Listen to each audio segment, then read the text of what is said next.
It's my great pleasure to have been invited by Luzagami to attend the 25th anniversary celebration of St. Gregory the Theologian Church. I feel that it is a great honor, but I was not able to accept the invitation because of health reasons. Many years ago, 25 years ago, Metropolitan Methodius of Boston authorized a new mission to be in the western part of the South Shore of Boston. I remember going to a service in a tiny, tiny chapel in Norwood, Mass, where Father George Economo was the first priest to lead the congregation there. I was living in nearby Westwood, and when Father Economo, after the summer was over, had to be assigned to a new parish, I was asked if I could come and serve the new parish. Well, it was a blessing for me because I lived nearby in Westwood, and we started serving the liturgy in the tiny little church. I remember the platform that was the altar, and on the altar was a small table, and I remember conducting the liturgy and wondering if I was going to fall off the platform at any time. But nevertheless, no accidents took place.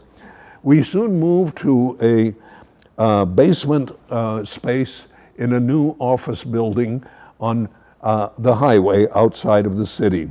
There were no windows in that building and where our church was, and so many of the churches in the neighborhood of the Greek Orthodox churches donated to us a number of icons, and we put the icons up on the cement walls.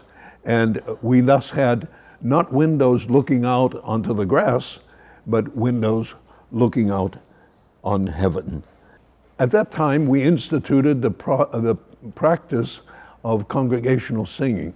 And we were blessed to have Antonia Gilbo as a leader for the congregational singing. And as I understand from my son, she is still leading the congregation, and I congratulate her for that. We had to choose a name for the congregation, and we decided to do it in a very democratic and biblical way. We did it by lot, and the people submitted many names, and then we chose by lot the name of the church, St. Gregory the Theologian. We were blessed with many parish leaders. I can't name them all, it's impossible, but members of the parish council presidents, building committee people. They were working very hard to see what the future of our church would be. And they found a beautiful piece of property on a hilltop right near where the church was.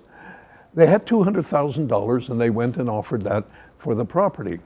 The owner, however, wanted an additional $200,000, if I remember correctly. And they went to a bank and asked the bank if they would loan them the $200,000. Well, here is where I think the miracle of St. Gregory's Church took place. The bank refused them. They came back to the church and were holding a meeting to discuss what they should do. Needless to say, they were very disappointed and didn't know what the future would hold. I was sitting in the back of the hall, and I was sitting there with Barbara Orlando, a recent convert to our church, who was also a real estate dealer.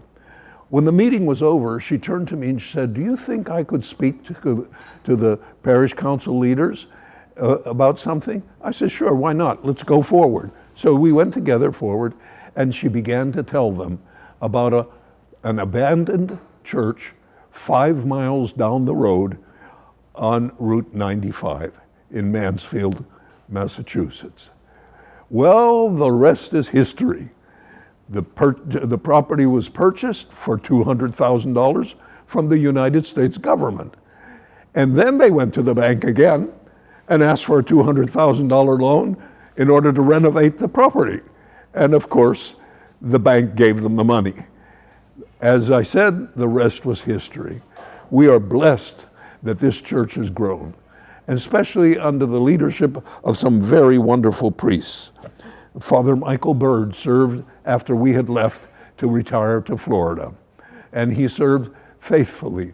Unfortunately, he lost his life, but he is a person who will remain in the history of our church as a person who was creative in the building up of this congregation.